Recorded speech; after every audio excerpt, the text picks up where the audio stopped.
Percy, tu n'es pas comme les autres. Quand tu seras prêt à entendre ce que les dieux gardent en réserve pour toi, ils te le diront. Percy, ces histoires que je t'ai racontées sur les dieux grecs, celles avec des héros et des monstres, elles sont bien réelles. On a dérobé la foudre de Zeus. Il exige que son éclair lui soit rendu ou ce sera la guerre. Ta quête. Bonjour à toutes et à tous, vous êtes bien dans Watchlist, le format court du podcast Spoilers. Pour cette émission, j'avais envie de parler de Percy Jackson et les Olympiens, la toute nouvelle série Disney+, adaptée d'un roman de Rick Riordan, mais je vais revenir tout ça en temps et en heure. Laissez-moi dans un premier temps accueillir l'invité de Marc qui sera là pour qu'on discute de cette nouvelle série. Merci d'accueillir, de faire un tonnerre d'applaudissements pour Vincent. Hello. Bonjour Vincent. Bonjour. Comment ça va ?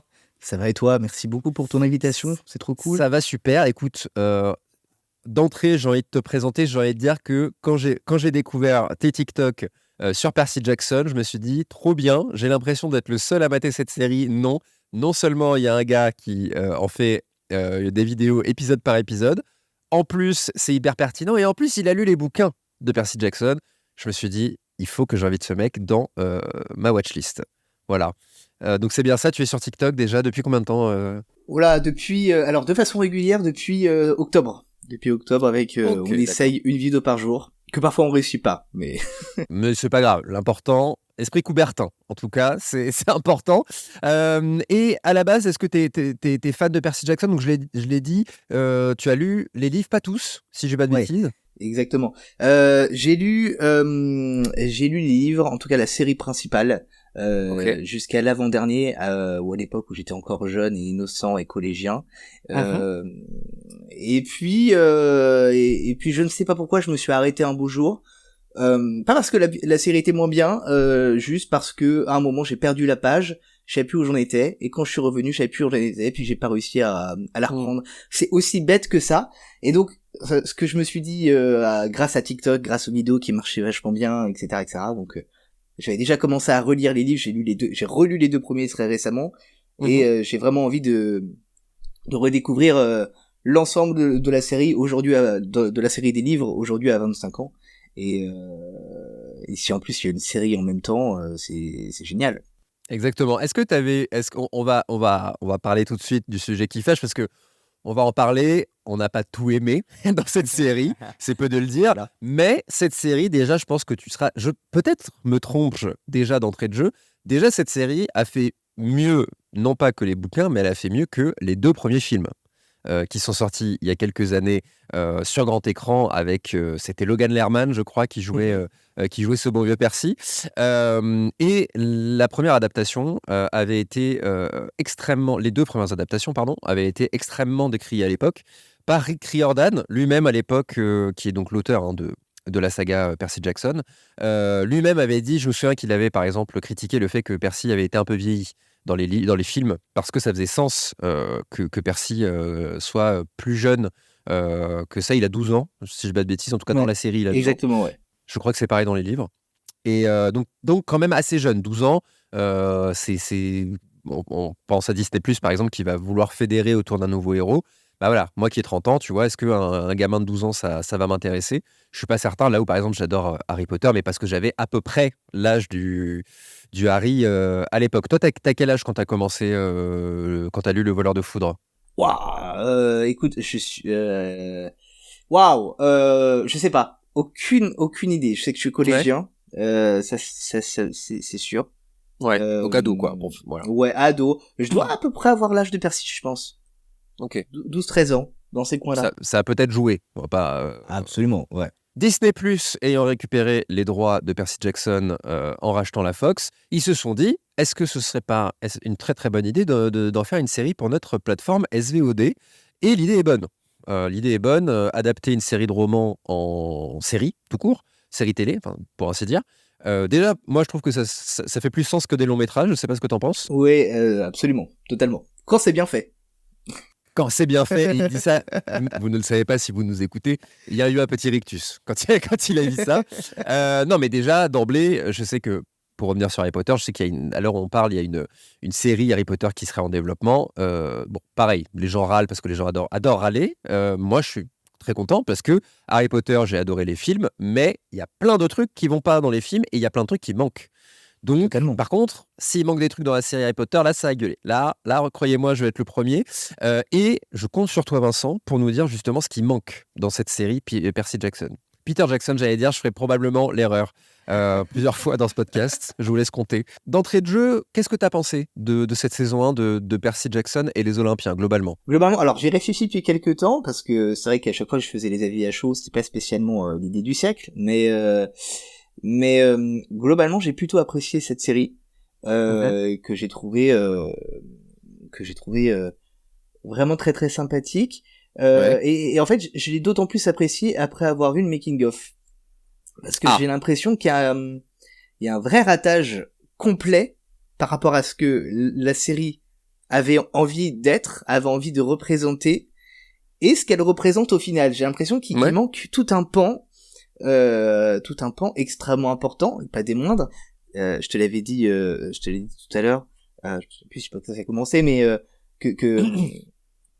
que l'auteur avait écrit le bouquin parce que son fils avait une forme de TDAH, et qu'il n'avait pas son héros à qui se représenter, etc., etc. Et c'est quelque chose qu'on retrouve dans le film, que le film réussit très bien, c'est-à-dire qu'on commence même par ça, par expliquer, voilà, Percy est dyslexique, etc., et hyperactif, et dans la série, c'est quelque chose qu'on voit jamais, alors que c'est hyper important. Alors que les mecs, ils ont quand même fait l'effort d'aller chercher des enfants atteints de ces troubles-là pour représenter tous les jeunes gens demi-dieux, sans mêler dans le coin, Attends, etc. les acteurs et actrices ont ces troubles-là aussi? Alors, pas les 3 jeunes, ça j'en suis pas sûr, mais en revanche, tous les jeunes qui les entourent, dans le camp, etc., Ok. eux sont atteints de ces troubles-là, se sont sentis représentés par Percy Jackson, tu vois, il y a un truc comme ça de Vincent. une envie. Non mais parce Vincent. que ça, rien que ça Non, m'a mais- dit waouh. Vincent, c'était l'inverse qu'il fallait faire. Ouais. Les gamins lambda pour le camp. Et il fallait en trouver 3, ça me paraît déjà être plus simple, quoi. Alors, ouais, mais en fait, ce qu'il aurait surtout fallu faire, c'est ne pas rusher le camp. Oui, tout à fait. Tout à fait. Et là, on aurait... Avant de parler du camp, laisse-moi faire un petit rappel sur l'histoire de Percy Jackson, peut-être pour les gens qui nous écoutent parce qu'ils veulent se faire un avis avant de se lancer. On va pas forcément spoiler, je sais pas, on ira dans le détail, mais on va pas spoiler pour spoiler. On va pas vous raconter la fin, par exemple. Je suis pas certain que ce soit pertinent pour cette watchlist. Mais laissez-moi vous expliquer rapidement. Percy Jackson est un jeune garçon, effectivement, atteint de troubles tels que dyslexie, etc., qui vit avec sa maman, avec son beau-père avec qui il s'entend pas tellement. Et un beau jour, il découvre qu'il est le fils de Poséidon. Voilà. C'est hélas. très très bien résumé. Et là, c'est hélas, c'est pas beaucoup plus compliqué que ça. J'ai envie de dire, c'est pas. Non, mais voilà, c'est pas la recherche du temps perdu, Percy Jackson non plus. Voilà, c'est pas. Mais c'était pas l'objectif, cela dit non plus. Mais du coup, c'est une série qui vient lier le mythe du héros lambda avec la mythologie grecque. Probablement pas le premier à le faire, mais une saga littéraire, pardon, qui a quand même cartonné. Donc, un univers riche, un lore, comme on appelle ça. Un univers très riche, très codifié, etc. Et quand Percy apprend qu'il est demi-dieu, il est envoyé dans un camp spécial, un camp pour les enfants des dieux, un camp de demi-dieux, hein, tout simplement, où il va pouvoir... Un institut Xavier, hein, si vous êtes fan d'X-Men, globalement c'est ça, c'est pour apprendre à maîtriser leur pouvoir. Ils sont un peu répartis en fonction du parent dont ils sont issus, du dieu dont ils sont issus, dieu ou déesse d'ailleurs. Et on remarque d'emblée que... grosse libido, hein, les dieux, visiblement, parce que vraiment, il y a énormément d'enfants. C'est pour ça que je riais quand tu parlais du coach. Vraiment, il y a énormément d'enfants. Ils ont dû trouver énormément d'enfants atteints de cette... Ça n'a aucun sens, quoi. Est-ce que tu en sais plus sur le choix de l'acteur qui joue Percy, justement? Est-ce que le making-of t'en apprend là-dessus? Alors, non, pas tant. Le making of nous montre surtout la manière dont s'est déroulé le tournage en tant que tel, et l'envie de correspondre au mieux à ce qui se passe dans les livres, et la manière dont les 3 protagonistes ont pris les personnages et ont essayé d'en faire quelque chose, et pour qu'ils leur appartiennent, et en même temps pour que ça corresponde aux personnages des livres, mais pas vraiment sur pourquoi tel Pourquoi lui, tel l'acteur pour ce personnage. Ce qui Walker pour moi fait Scobell, sens, hein. d'ailleurs, Je trouve pour le les nommer. 3 formidables. Ça pour moi c'est vraiment une vraie Oui. force. Oui, mais moi j'aimais déjà bien Logan Lerman à l'époque. Enfin, je n'avais pas été si le Grover des deux films et pas. Enfin, de toute façon, on va le dire d'emblée. Le problème avec Percy Jackson, c'est pas le matériau d'origine, c'est pas les acteurs, c'est même pas vraiment le scénario, c'est l'exécution. En fait, c'est comment est-ce qu'il y a un gars, il y a toujours le mauvais gars qui est là pour rassembler tous ces éléments et qui en fait un truc raté derrière. Non, les acteurs, Walker Scobell, donc il y a 15 ans, qui est un acteur américain, qui a un petit passé, il a joué dans Adam à travers le temps. Je sais pas si tu l'as vu. Absolument pas. Moi non plus, on va pas faire long là-dessus. Léa Jeffries, que vous avez vu, que pour le coup j'ai vu dans Empire, elle joue Lola Lyon, et Ariane Sibadri, qui est probablement mon préféré des trois, a.k.a. Rupert Grint, a.k.a. Sam Gamgee, voilà, c'est le mythe du héros, hein, on en a parlé, qui, voilà, une carrière qui ne vaut pas le coup d'être totalement mentionné. Bob l'éponge, voilà, je vous en dis un. Il a joué dans Bob l'éponge, le film. Et lui a 17 ans, donc quand même, qui est beaucoup plus vieux que les autres qui ont 14 et 15 ans. Mais déjà, oui, ce trio de... De toute façon, le casting est réussi, hein. Franchement, le trio a quand même un sacré poids sur les épaules. Et quelques petites têtes comme ça, un peu connues, qui sortent du lot. Est-ce qu'on parle de Zeus maintenant ? Ou on attend un peu? Ah bah c'est toi qui gères. On attend un peu. Non, moi, je voyais l'épisode avec Arès, l'arrivée d'Arès, parce qu'évidemment, les dieux vont arriver tout au long du parcours de Percy et ses petits copains. Alors, j'ai plus le nom de l'acteur, mais justement, c'est intéressant, parce que du coup, je vois l'épisode, et je me dis, putain, je connais ce gars, putain, c'est qui ce gars? Je l'ai vu, où est-ce que je l'ai vu? Et c'est Adam Copeland, qui est connu sous le nom de Edge. Voilà, c'est le catcheur Edge, et qui est vachement bien, je trouve, dans ce rôle d'Arès. Je l'ai vraiment mais détesté. Ah, j'ai bien trouvé. Waouh. Bah il en fait des caisses, il en fait des caisses. Mais du coup, comme il y a rien qui suit derrière en termes de mise en scène pour accompagner le fait qu'il en fait des caisses, il est tout seul dans son truc. Et ça mais voilà, mais c'est ce que je disais, Vincent, Voilà. c'est pas lui, c'est pas Adam Copeland le problème. C'est pas lui. Mais Adam, fais Arès. Ok. Je vais casser des trucs, je vais manger des burgers. Ok, merci Adam.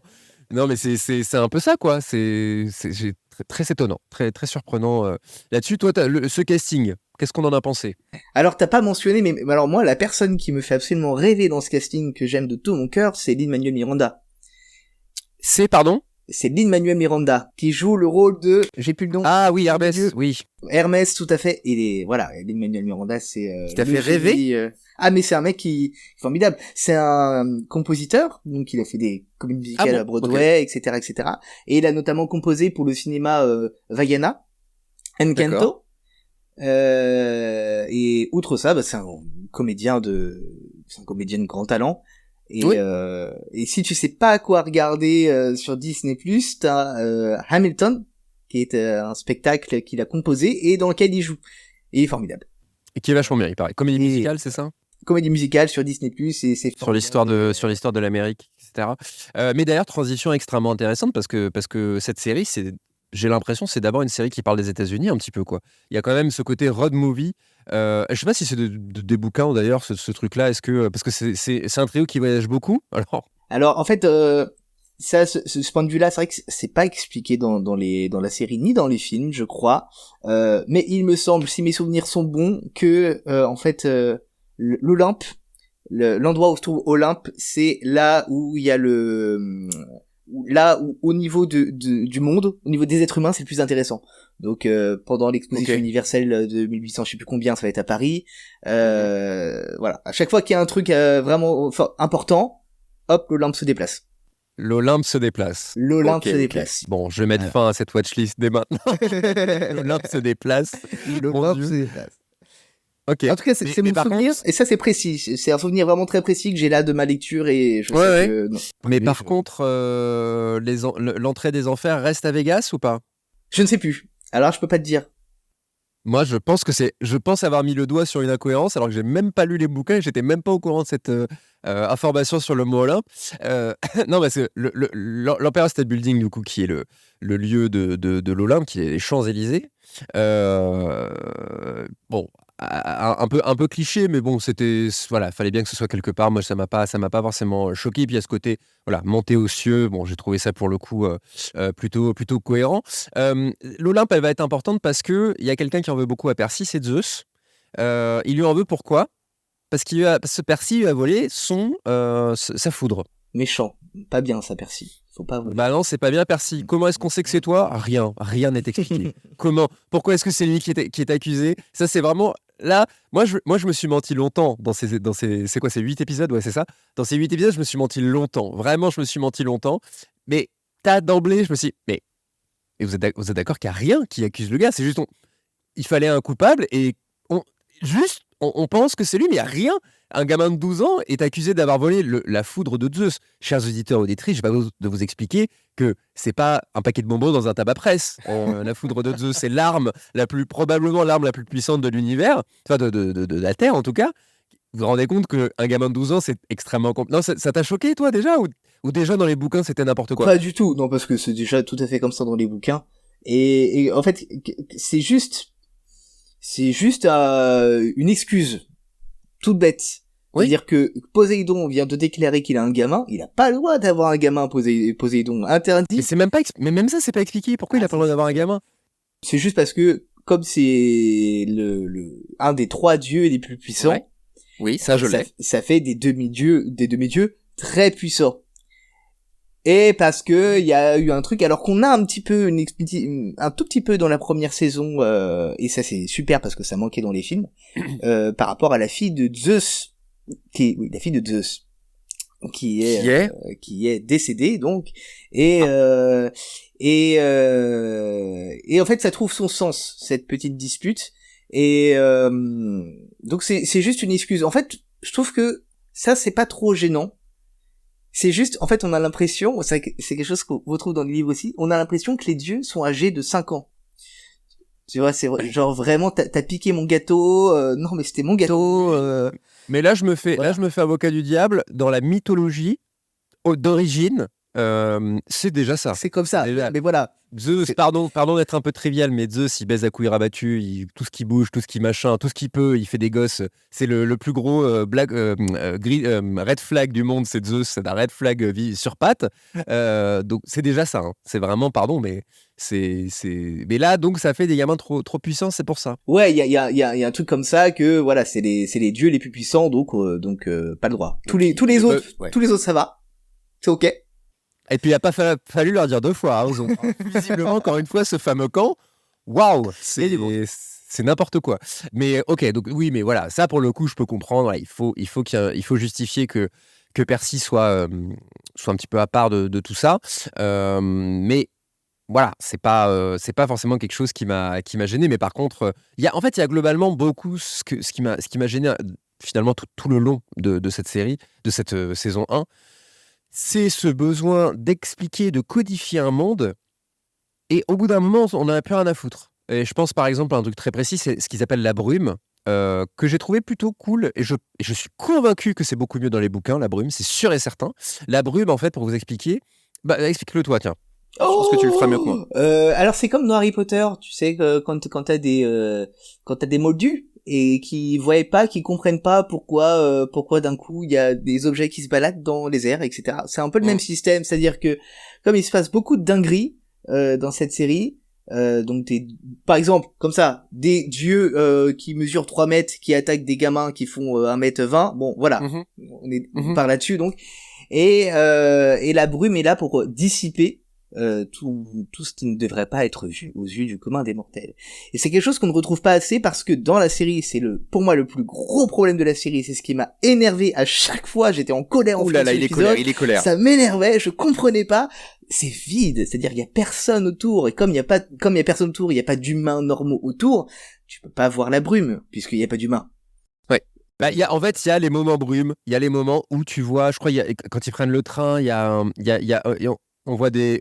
Ah non, mais c'est à chier. Hein. Non, mais attends, non, attention, je n'étais pas en train de te contredire, attention. Non, c'est nul.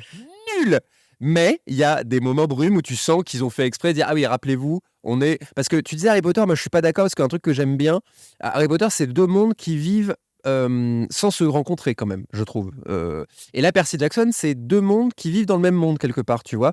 C'est un truc qui est assez rigolo, je trouve, le coup et qui devrait, du coup, comme tu le disais, être plus présent. Mais par exemple, je crois que c'est un rhinocéros qui devient un camion-citerne. Des trucs comme ça. Et ça, je trouve que pour les gamins, par exemple, c'est super intéressant. Tu vois ce qu'il a voulu faire à. C'était ses propres gosses, oui, c'était son fils, dont on parlait de Rick Riordan. Tu vois l'idée qu'il a voulu montrer à son gamin, mais tu sais, le monde, c'est pas forcément ce qu'on croit, machin. Et je trouve ça assez brillant. Mais du coup, je parlais du train. Alors, le train, c'est intéressant parce que j'ai deux exemples et les deux sont catastrophiques. Le premier, donc, c'est, je crois, on voit des centaures courir. Gambader, je sais pas comment on dit pour des centaures. Moi, j'adore les centaures. C'est mes personnages, mes trucs mythologiques préférés, c'est les centaures, donc j'ai un peu kiffé. Et en gros, c'est l'occasion d'expliquer tout le truc de Pan qui sera probablement expliqué par la suite dans les saisons et qui, pour le coup, m'a donné envie d'en savoir plus sur le reste de l'univers. Une fameuse attaque. C'est quoi? C'est une furie, je crois, qui attaque. C'est une chimère. Une chimère, pardon. Ouais. C'est important. Qui, en gros, détruit tout un wagon. C'est ça, hein, à peu près. On accuse un gosse de 12 ans parce que comment, alors expliquez-moi comment un gosse de 12 ans il explose la vitre d'un train. Un train, rappelez-vous, vous-même vous avez pris le train, Vincent, toi-même tu as pris le train, tu sais, il y a le dessin avec le couteau, enfin l'outil qu'on trouve dans les trains où ils expliquent, et il est long le tuto, il faut faire des ronds, là, un gamin de 12 ans avec sa bite et son couteau, il a cassé. Non mais arrêtez vos conneries. Alors arrêtez vos conneries, ça m'a rendu fou. C'est justement parce que en fait ça on le voit qu'une fois dans la série que ça ne fonctionne pas comme ça devrait fonctionner. En fait c'est quelque chose qu'on retrouve dans les bouquins et un peu plus dans le deuxième, il me semble d'ailleurs. C'est qu'à chaque fois qu'il arrive une dinguerie à Percy et à ses amis, les humains le justifient toujours par un truc complètement fou, tu vois, vraiment genre c'est un gamin perdu met le feu à une école, etc. Il y a toujours un truc comme ça. Et à chaque fois, ça se trouve justification. Et à chaque fois, c'est cohérent pour que nous, en tant qu'humains, on puisse y croire. Si on voyait ça au JT sur BFM TV, tu dirais, bon, bah, c'est pas déconnant. Tu vois? Ouais, je vois oui. Mais c'est le fait que on ait ça qu'une fois à tout péter dans une fois ou deux, même non, une fois dans toute la série, ça fonctionne beaucoup moins bien. Genre par exemple pendant le combat entre Arès et Percy à la fin, t'es censé avoir les policiers qui débarquent. T'es censé avoir des badauds sur la plage au milieu de ce combat. Et ils voient quoi ces badauds? Bah ils regardent, ils sont, tu vois, il y a quand même un mec, alors qu'il fait pas 3 mètres pour eux, c'est un mec normal, hein, qu'on se le dise. Eux, ils voient un être humain à peu près normal. Mais moi, j'ai vu un être humain à peu près normal aussi, hein. Mais oui, mais parce que c'est pas le cas dans les livres. Dans les livres, ils font 3 mètres de haut, Dans les livres, les dieux sont imposants. Les dieux en envoient. C'est-à-dire que quand ils rentrent quelque part, tu sais que ce sont des dieux. Il y a aucun doute là-dessus. Et d'ailleurs dans le livre, c'est pour ça que Arès ça m'a vraiment énervé parce que en plus il est pas dans les films. Donc je me suis dit chouette, il va être dans la série, ça va être super. Et je pense qu'il y a eu un vrai problème, une coupe budgétaire ou je sais pas, ils ont pas eu l'argent qu'ils voulaient faire pour. Je ne sais pas, mais toujours est-il que ce qui se passe dans le livre est 1000 fois plus cinématographique que ce qui se passe dans la série. Aïe aïe aïe. Il y a vraiment un truc des années 80. Un peu film adaptation de Stephen King, un peu mystique, qui est vraiment super efficace et qu'on retrouve pas du tout dans la série en règle générale. C'est un vrai problème, on sent jamais que les dieux sont dieux. Ouais, mais là aussi j'ai envie de me faire un peu l'avocat du diable dans le sens où c'est très difficile de représenter des dieux en fait quelque part, dans le sens où tu vois cette histoire de dieux qui font 3 mètres de haut, ça me fait penser à un film, comment il s'appelle? Gods of Egypt, je sais pas si tu l'as vu. C'est pas le film avec les effets les plus laids du monde? C'est un très mauvais film, hein, que j'ai pas détesté, mais il y a ça, les dieux sont alors pas 3 mètres mais on va dire au moins un bon 2,50 m quoi, par rapport aux humains, et c'est comme ça je crois de mémoire, hein, c'est Dieu merci, Dieu m'en garde, j'ai pas vu 50 fois ce film, mais c'est un des trucs qui a été extrêmement critiqué par les critiques et par les spectateurs. Donc, en gros, c'est n'importe quoi machin. Donc peut-être que Gods of Egypt a pris une balle pour Percy Jackson, mais c'est très difficile, tu vois. Tu parlais du roman d'origine, ça me fait aussi penser à Circé, le roman Circé de Je suis en train de chercher, qui est un très très bon, livre qui parle de mythologie, de Madeleine Miller, voilà, que je vous conseille d'ailleurs si vous aimez la mythologie, parce que c'est très mythologique. Tu l'as lu, Circé, Mais en plus, tu pas vois? du tout. Absolument pas. Je ne Super connais même super pas. bouquin qui est très très mythologie en fait. C'est-à-dire qu'à un point, moi je suis pas non plus un spécialiste, mais il y a vraiment des trucs où je me dis, voilà, Madeleine, attends, qu'est-ce que tu vas inventer? Qu'est-ce que c'est que ça? Franchement, c'est n'importe quoi. Et là, c'est un mythe exact. Voilà, elle a repris exactement le mythe d'origine. C'est une professeure de mythologie, donc vraiment le bon connard qui est en train de critiquer l'œuvre d'une professionnelle du domaine. Bref, et elle arrive dans son livre à te faire comprendre qu'en fait, il est inconcevable qu'un être humain puisse imaginer ce que c'est la forme originelle d'un dieu, tu vois. Et tout le bouquin, moi je le dis, tu vois, elle parle beaucoup de son père qui est une figure, comment dire, enfin, elle le voit comme un dieu, mais au sens, tu vois, symbolique du terme, quoi. Et elle dit qu'il est flamboyant et que quand il rentre dans une pièce, tout le monde le voit. Parce que son père, c'est, putain, le nom m'échappe, mais c'est celui qui lève le jour, tu sais, avec les chevaux. J'ai plus le nom. Et putain, je vois, et je me dis, mais c'est impossible à adapter en film, en fait, ce truc-là. Et donc, quelque part, bah, est-ce qu'ils avaient vraiment d'autres solutions pour représenter Arès? Tu vois, ils ont pris un catcheur, ils ont pris, tu vois, ils étaient vachement dans la représentation, en fait, tout simplement, mais un truc peut-être bas de gamme, quoi. Bah, c'est-à-dire qu'ils sont allés au plus simple, au plus facile, et qui sont passés à côté de ce truc-là, qui est vraiment, vraiment important, parce que l'arrivée de Ares, encore une fois, elle est pas anodine. Le mec est censé débarquer sur eux. Et tu vois, c'est pas grave s'il est pas 3 mètres. Mais le gars, il est censé avoir une moto, immense, énorme, tu vois, démesurée. Il a une moto. Il a une moto, bon, c'est Une grosse moto, hein. Une grosse moto, hein. Oui, non, mais c'est un humain, tu vois, c'est un biker normal, y a rien de Ouais. flambe. Mais pourtant, tu vois, moi, il y a quand même un point, j'arrive pas à savoir si c'est un mauvais point ou pas. Je suis heureux d'avoir ton avis sur ce truc parce que il y a un truc qui est très agaçant. Et toi qui est un peu dans le domaine aussi, hein, dans la tech, dans la création, la vidéo, on le sait, dans une série, dans un film, et je vous le dis, chers auditeurs ou auditrices, si vous voyez un truc qui n'a pas un énorme budget, ou les effets spéciaux, quand ils apparaissent, il fait nuit, c'est qu'il n'y avait pas un gros budget. Voilà, je sais pas. Non, mais je sais pas si le commun des mortels le sait ou si c'est que un gimmick de créateur de contenu et de cinéaste et de machin. C'est évident. Sauf que, bah, toutes les scènes où il y a des effets spéciaux dans Percy Jackson et les Olympiens saison 1 sur Disney+, il fait nuit. Et c'est très agaçant, mais en même temps, ça met un style. Qu'est-ce que toi t'en as pensé de ce truc-là? Moi, je trouve que, tu vois, quand du coup, on a dit qu'on se parlait pas, mais disons qu'il y a un étrange personnage qui vient de temps en temps parler à Percy. Bah, lui, j'ai trouvé qu'il avait quand même de la gueule. Les Enfers, moi, j'ai trouvé que c'était pas si mal. Le parc d'attractions de Héphaïstos, c'est ça? C'est C'est ça, Héphaïstos. exactement. Bah, j'ai trouvé ça presque, les gars, génial. Les gars, c'est quand même beaucoup d'efforts pour une série pas ouf, parce que vraiment, on y croit à ce truc-là, en tout cas à l'extérieur du bâtiment. Mais pareil, l'extérieur, il fait nuit. La bagarre avec le Minotaure, c'est pareil. Toi, t'en as pensé quoi? Est-ce que t'es comme moi un peu à mi-chemin ou non raté, encore une fois? Non, pour moi, c'était la plus grosse surprise une des plus grosses surprises du making of. C'est-à-dire, justement, dans le making of, on voit la dépense de moyens. On voit la dépense technique. On voit les moyens déployés, qui sont tout bonnement absolument impressionnants. Donc la série utilise toutes les dernières technologies mises à disposition pour faire des films, en utilisant par exemple, tu sais, le fameux écran LED qui t'entoure et sur lequel tu envoies le décor en temps réel, qui est utilisé sur Mandalorian. Voilà, pour les scènes qui se passent dans la flotte, et ben c'est carrément une cuve de flotte de je sais plus combien de litres, ou tout simplement ils jouent la scène à l'intérieur, mais comme les plans sont constamment en gros plan, bah on se rend jamais compte. Moi je me suis dit mais c'est vachement moche, c'est-à-dire que là le gosse il est pas dans l'eau, alors que si il était dans l'eau, tu vois, et on le voit pas. Et en fait dans ce qui est dans la bande annonce, à chaque fois je me dis waouh, ça franchement si ça envoie pas, je comprends pas. Et quand tu regardes la série, ça n'envoie pas. Et c'est très étonnant parce que vraiment toutes les technologies sont là, tout est fait pour que ça fonctionne et rien ne se fonctionne. Non, c'est ça. J'aurais pas mieux dit, mais en fait ça donne un style, mais ça donne le style de la précarité, quoi. Ça donne le style de... Non mais en fait ce qui fait que ça ne fonctionne pas, notamment à l'Olympe.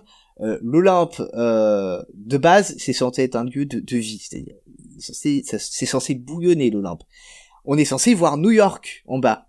En bas, on est censé voir les nuages, New York, machin truc. Le palais, il est censé être majestueux. C'est censé être un palais, tu vois. On est censé être en intérieur, etc.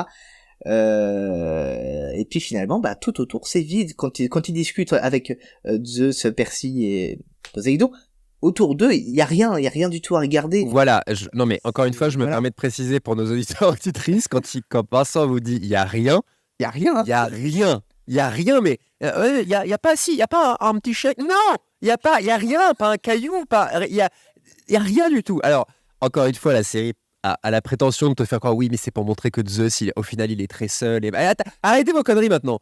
Arrêtez vos conneries, c'est nul. L'Olympe, c'est nul. Alors l'arrivée, effectivement, il y a quand même un côté flamboyant. Moi, ça m'a rappelé Asgard dans Thor. Tu vois, oui, d'accord. Oui, non, mais d'accord, mais non, ça ne marche pas. Et surtout, le climax un petit peu finalement de cette saison, c'est la confrontation avec Zeus, qui en gros savait très bien que Percy n'avait absolument pas volé son éclair, quoi. Elle est nulle cette confrontation, Vincent, on est d'accord? Elle est mieux que le film, ça c'est une évidence absolue. Et je ne me souviens même plus de la confrontation dans les films. Parce qu'elle n'existe pas. Ah bah voilà. Elle existe, il y a une confrontation, mais elle se fait dans les regards, enfin c'était aberrant dans les films. Bref, le film est une aberrance. Non mais de toute façon, alors juste petit point là-dessus, parce qu'on va pas faire que sur les films aussi, mais c'est presque pas les mêmes films, hein, mine de rien. Il y a quand même des différences monumentales en termes d'histoire entre les films et la série. Donc vous dites pas, par exemple, pour le coup, si jamais cette série vous tente, ne vous dites pas j'ai déjà vu les films, ça sert à rien. Non, franchement, vous pouvez, c'est quasiment vous aurez un regard complètement, c'est vraiment très très différent, quoi.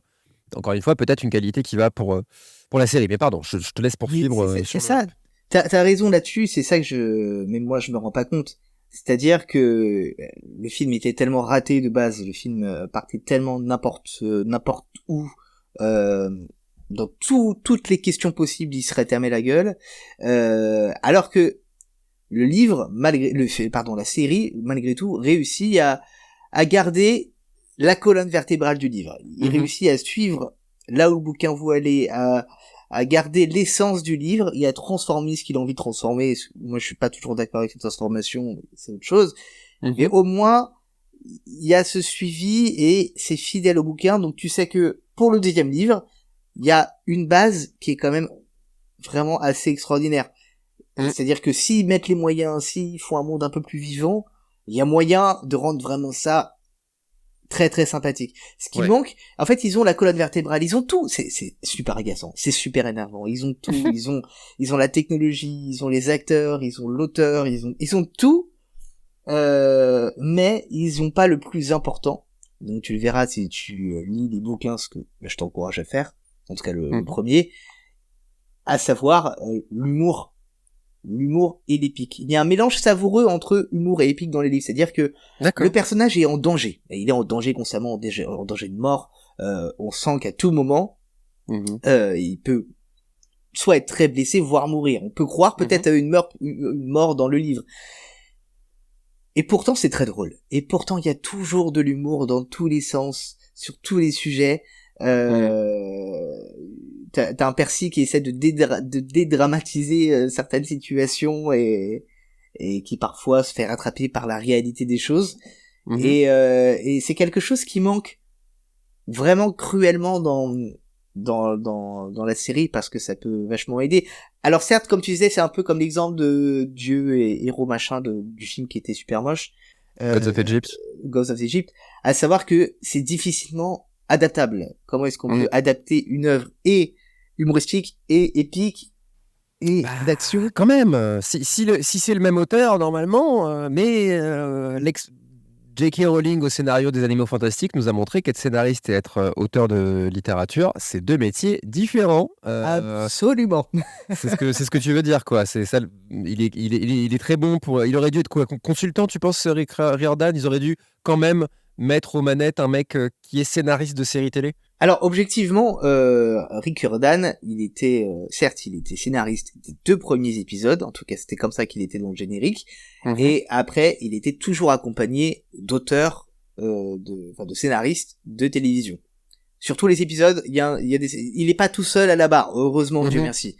Ou peut-être pas, peut-être qu'on aurait une autre... Non, mais c'est quand même Disney qui est derrière. Donc de toute façon, il sera pas, voilà. Oui, mais tu vois Disney, Disney, tu leur dis une œuvre où il y a de l'humour. Enfin, quand tu regardes Marvel, il y a une blague toutes les 3. C'est pour ça que j'ai arrêté Marvel, parce que j'en pouvais plus. Il y avait des blagues toutes les 5 minutes, ça me faisait chier. Et là, c'est très étonnant qu'ils prennent pas cette partie-là du... Ouais. Bah, j'ai envie de te dire, ils essaient parce que c'est quand même, il y a quand même des moments rigolos. Mais moi, c'est plus le côté épique, je trouve qu'ils ont pas réussi à adapter. C'est pas tant le côté humour. Tu vois, côté humour, j'ai envie de dire, ils ont fait ce qu'ils ont pu. Le côté épique, le côté danger, comme ils s'en sortent toujours, mais c'est un peu nulos, tu vois, dans la série, comment ils s'en sortent. Tu vois, c'est genre, je sais même pas d'exemple qui me viennent. Tu vois, Héphaïstos, par exemple, le truc avec où il est recouvert d'or et tout. Mais j'ai rien compris. Mais quoi? Et en fait, non. C'est ça. L'explication de ton épisode, c'est bah en fait non. Ah non, il va mourir. Non, ah ok, top. Putain, tout un épisode pour ça dans votre attraction des pirates de Disneyland, mais version Wish, c'est dans une petite barque et tout. Putain, c'est ça la conclusion de votre épisode. Je suis énervé. Je te garantis que en termes d'humour, la série c'est 5% de ce que le livre propose en termes de. Ouais. D'accord. Vraiment, il y a vraiment des moments marrants, des moments même pas spécialement marrant à ne plus pouvoir s'arrêter de rire, mais au moins qui te fasse sourire un petit peu. Quand Percy sort de l'eau, quelque chose qu'on ne voit jamais dans la série, quand Percy sort de l'eau et qu'il a ses vêtements secs, et dans le livre t'as une gamine qui regarde sa mère, maman, regarde le monsieur, il est sorti de l'eau, il a les vêtements secs. Mais non, ma fille, vas-y, fais autre chose, etc. Et ce genre de petits trucs avec les gens lambda, c'est quelque chose qui fait le charme. Pas mal. Bon exemple. Oui, je vois et ça rejoint un peu la brume aussi quelque part dans le côté explication à la con. Ouais, ça, je trouve ça pas mal. Mais d'ailleurs, autre gros problème, c'est justement je commence à me rendre compte que oui, dans ce que tu dis, il y a le côté humour qui est pas présent, mais le côté épique est quand même un peu raté aussi. Et le côté super pouvoir, j'allais dire, mais tu m'as compris quoi, le côté il y a rien d'épique en fait en termes de représentation des pouvoirs de Percy. Alors peut-être que, et de toute façon, on va arriver tranquillement à la fin de notre discussion, mais je pense qu'il y a un peu l'effet ils ont tenté une saison 1 avec les moyens du bord. Moyens du bord a quand même des grosses guillemets parce que c'est Disney, hein, on va pas non plus leur trouver des excuses. Il y a des bribes de trucs pas mal. Peut-être que, on espère, la saison 2 a été officialisée parce que la saison 1 malgré tout a très bien marché, paraît-il, sur Disney+. Une saison 2 est annoncée. Toi, si tu devais dire, à ton avis, c'est quoi si tu pouvais, baguette magique, tu vois, résoudre un des problèmes principaux de la série, c'est quoi? Qui la rendrait, selon toi, bien meilleure? Ah, mais le problème, c'est qu'il y a tellement de défauts majeurs. Et oui, j'ai dit. Hein. Alors, vas-y, en gros, qu'est-ce qui a amélioré dès la saison 2? Allouer plus de temps à tout. Parce que trop, dans tous les épisodes, toutes les séquences, à chaque instant, il y a toujours une sensation que quand on passe d'une séquence à une autre, il y a une sensation de déjà, c'est tout. Il y a pas autre chose non, d'accord, on passe d'accord. Et parfois même entre les deux, il y a des ellipses, tu dis mais attends, vous pouvez pas, comment ça, ils ont rien fait du tout pendant tout ce, oui. Et c'est quelque chose que je trouve aussi dans d'autres séries, mais de Last of Us dans le même type. C'est vraiment il y a tellement de choses qui sont ellipsées, mises de côté, alors que ça peut être vraiment intéressant. Et pourquoi faire une seule saison sur le livre quand on peut en faire 2? Pourquoi s'arrêter à c'est bon? Ouais, je sais pas, parce qu'il faut un final aussi, tu vois. Donc pourquoi pas le créer? Enfin, il y a bien des moments là-dedans, parce que je l'ai à côté de moi. Il y a bien des moments là-dedans où t'as un truc qui fonctionne bien, ou on pourrait s'arrêter là, paf, allez, on se... je sais pas. Je suis mitigé sur ça. Ça permettrait surtout de faire durer plus longtemps. Et je pense, mais je pense que ils ont aussi les capacités de peut-être, c'est des épisodes de 40 minutes. T'es quand même. À un moment donné, c'est peut-être aussi que c'est Percy Jackson le problème, sinon. Non, tu vois, en un film de 2 heures, ça marche pas. En 8 fois 40 minutes, ça marche pas. C'était quoi qu'il fallait? Est-ce que, tu vois, il y a eu des bonnes adaptations aussi, quoi, tu vois. 8 fois 40 minutes, on est plus sur du 30 minutes par moment. Oui. Et parfois... générique, Disney+. Des génériques, des très longs génériques. Et qui plus est, avec des rajouts qui donnent plusieurs minutes en plus. Alors qu'il y a un moment... c'est lequel, épisode 4, t'as un moment où les gamins ils sortent Ils sont dans le Lotus Casino et pour partir de là, ils prennent le taxi de Hermès. Chose qui est pas du tout dans les livres. Je sais pas où ils ont été chercher ce truc.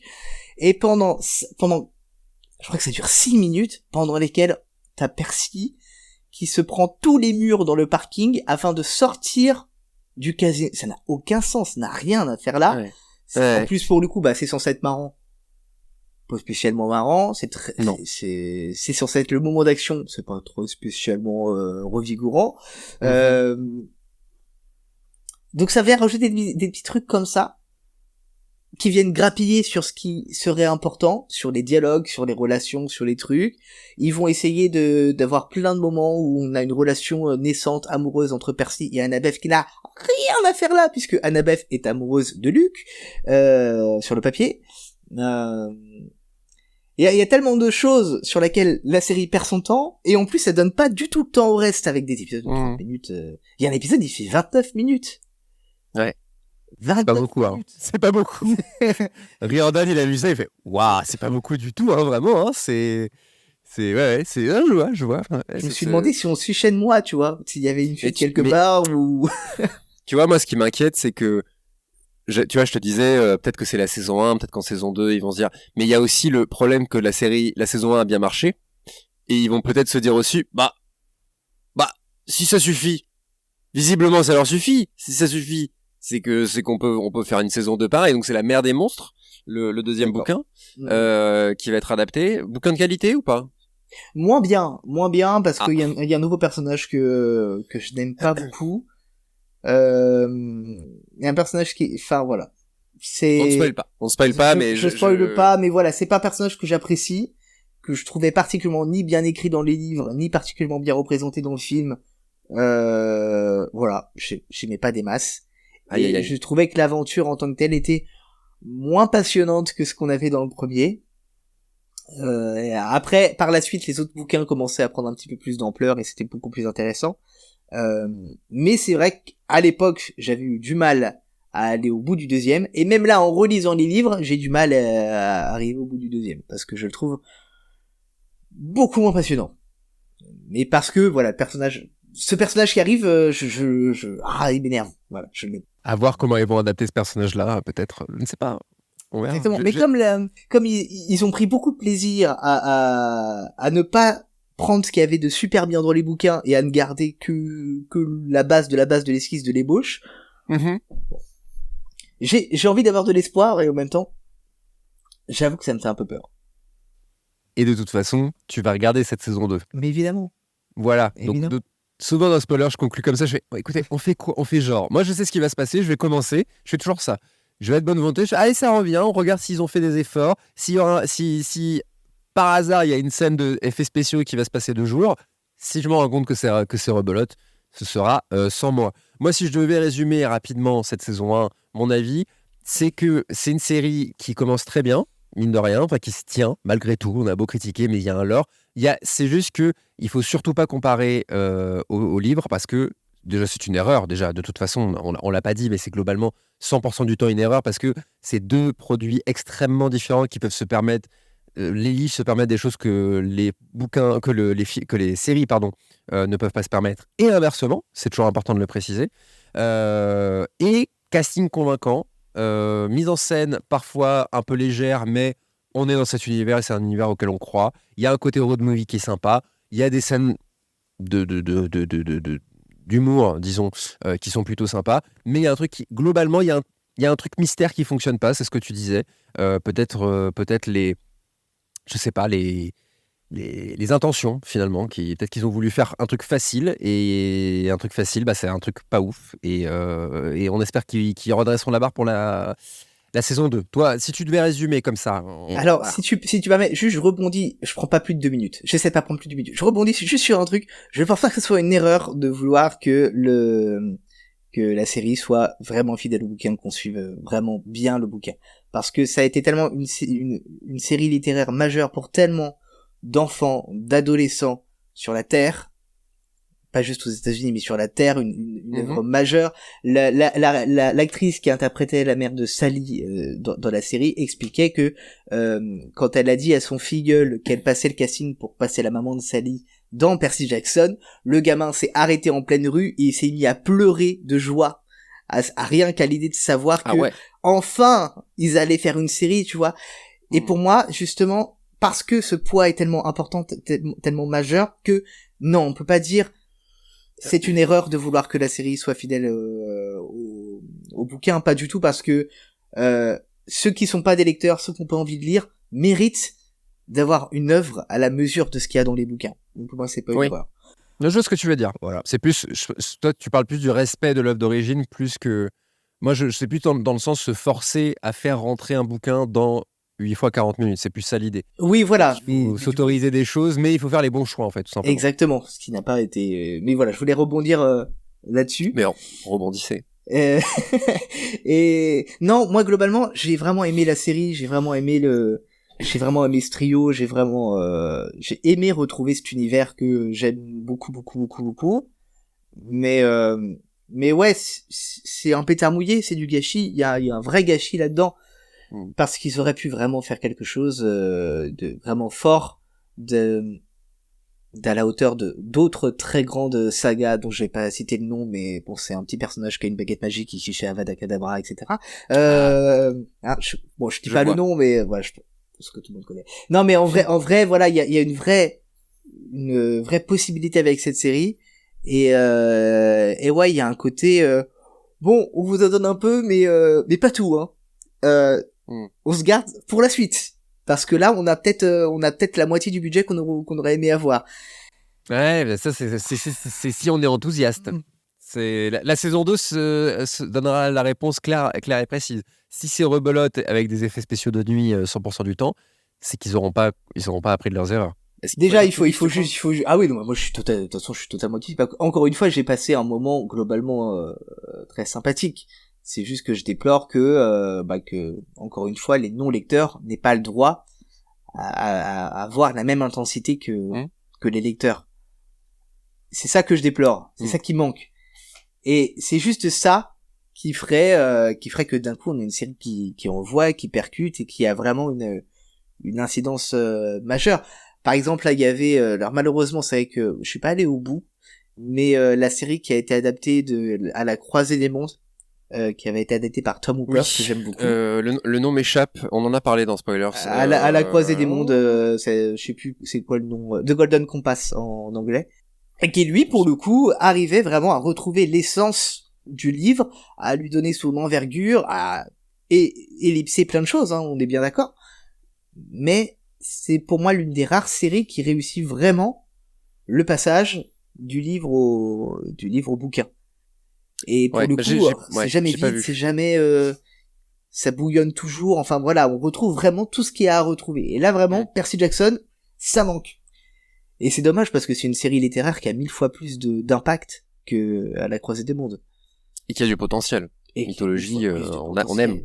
Voilà. On reste sur cette note positive. Peut-être que la saison 2, qui est malheureusement adaptée d'un bouquin pas ouf, visiblement, on verra ce qu'ils en font. Ça sera peut-être le tour de force de Disney+.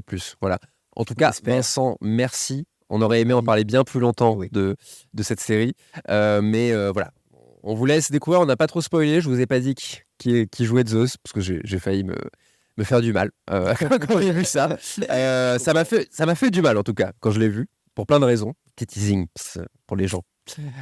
Mais voilà, en tout cas, c'est sur Disney+. Faites-vous votre avis, donnez-nous votre avis sur les réseaux sociaux. Retrouvez-nous spoilers sur X, j'allais dire sur Twitter, mais un peu plus. Hein. On est sur X, on est sur Instagram, et voilà, n'hésitez pas à nous donner votre avis et n'hésitez pas à nous mettre 5 petites étoiles sur votre appli de podcast préféré. C'est un énorme soutien. Tenez-vous bien, c'est le plus gros soutien que vous puissiez faire pour Spoilers, que vous pouvez donner à Spoilers. Je l'ai pas fait. Bien, regardez, Vincent se saisit maintenant de son téléphone. Sur quoi je peux le faire? Sur les applis que vous utilisez. Ça peut être Deezer. C'est sur par exemple, Spotify. Moi, j'utilise Podcast Addict, par exemple. N'hésitez pas. Et partagez à tous vos amis. Bien sûr, partagez à tous vos amis l'aventure Spoilers. Merci beaucoup, Vincent. Merci à toi. Pour ton expertise pour ton expertise sur la saga Mon expertise, carrément, je suis pas sûr du terme. transmédia de Percy Jackson. Où est-ce qu'on peut te retrouver? Sur TikTok, Instagram, principalement. Voilà. Vincent-du-bas, MLL. MLL. Ça Voilà. va changer. Sur Prochainement. TikTok.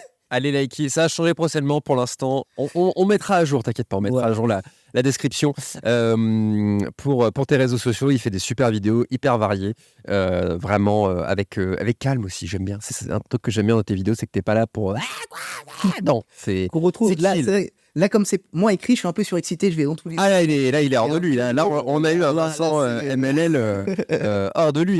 Il Ça, était colère. Hein. Ça, c'est mon vrai visage. Bref, merci beaucoup Vincent. Merci à toi, j'étais ravi. On se donne rendez-vous très vite dans Spoilers et portez-vous bien. Salut. Salut. Bonus. Trax. Dans les ténèbres d'un lointain futur ou dans les royaumes mortels, il n'y a que la guerre. Mais il y a aussi un podcast, Lane Rider, l'émission qui vous parle avec amour du hobby derrière Warhammer 40 000, Age of Sigmar et leurs nombreux dérivés. Alors si vous avez toujours rêvé de découvrir ces deux mondes ou leurs figurines, retrouvez-nous à bord du Lane Rider, L-A-N-D plus loin R-I-D-E-R sur vos plateformes d'écoute préférées. Bonus.